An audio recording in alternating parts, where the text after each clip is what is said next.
Bonjour Jean-Paul Bedbez. Bonjour. Franc CFA, une histoire compliquée. Compliqué et très politique. En 1946, CFA veut dire colonie française en Afrique. En 1968, F ne veut pas dire France, C veut dire soit communauté, soit coopération. Et financière. F pour financière. Et vous êtes à l'époque soit avec les 8 pays d'Afrique de l'Ouest, soit avec les 6 pays d'Afrique centrale.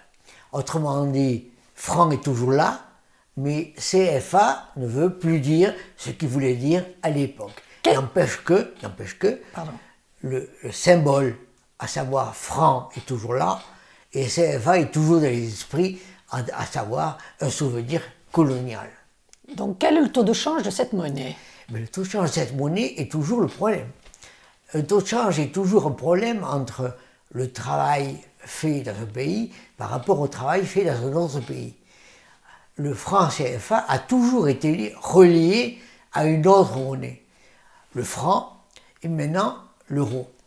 C'est-à-dire qu'il a toujours eu tendance à s'accrocher à une monnaie plus forte qu'elle.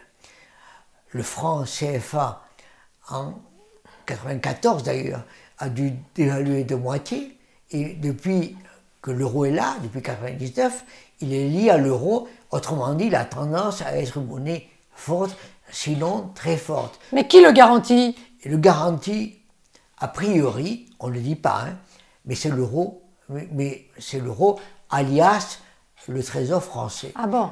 Oui, on ne le dit pas trop, parce qu'on ne sait pas exactement les conditions, les modalités, mais normalement, quand on dit franc CFA aujourd'hui, de fait, il y a une garantie, une contre-garantie de la France.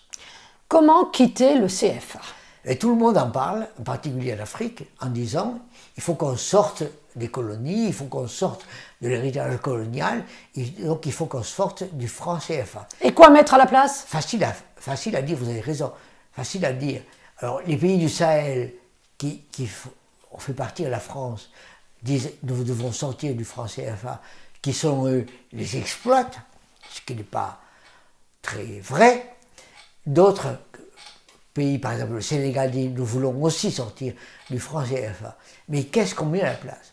Quand on change de monnaie, il faut automatiquement un plan. Parce que changer de monnaie, en général, c'est la déprécier, c'est la dévaluer. Et ça n'a le sens que si on a derrière un plan qui garantit que ce nouveau taux de change est un taux de change crédible, autrement dit stable. Il faut déjà, donc, dans le pays, des garanties, dans le pays... Vous voulez dire une organisation économique? Une organisation économique et des plans, et à l'extérieur, très souvent, des pays extérieurs qui garantiront le nouveau taux de change. Et aujourd'hui... Mais pour l'instant, personne ne s'est présenté. Aujourd'hui, on n'a rien. Aujourd'hui, nous n'avons pas de plan du changement du franc CFA en quelque chose d'autre, et nous n'avons pas de garantie en liaison avec ce nouveau plan. Donc pour l'instant, c'est toujours accroché à l'euro. Pour le moment, nous sommes dans l'accrochage à l'euro avec des menaces d'en sortir.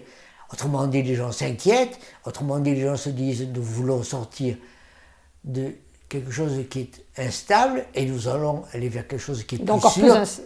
Plus sûr, c'est l'euro ou le dollar. Oui. Autrement dit, aujourd'hui, nous avons des interrogations sur le franc CFA parce qu'on ne sait pas où il va aller et on a en quelque sorte l'idée que la monnaie à garder, la monnaie d'épargne, c'est l'euro ou le dollar. Merci Jean-Paul Bedbez. Je vous invite à vous abonner, je vous invite à liker, je vous invite à en parler, je vous invite à faire des commentaires.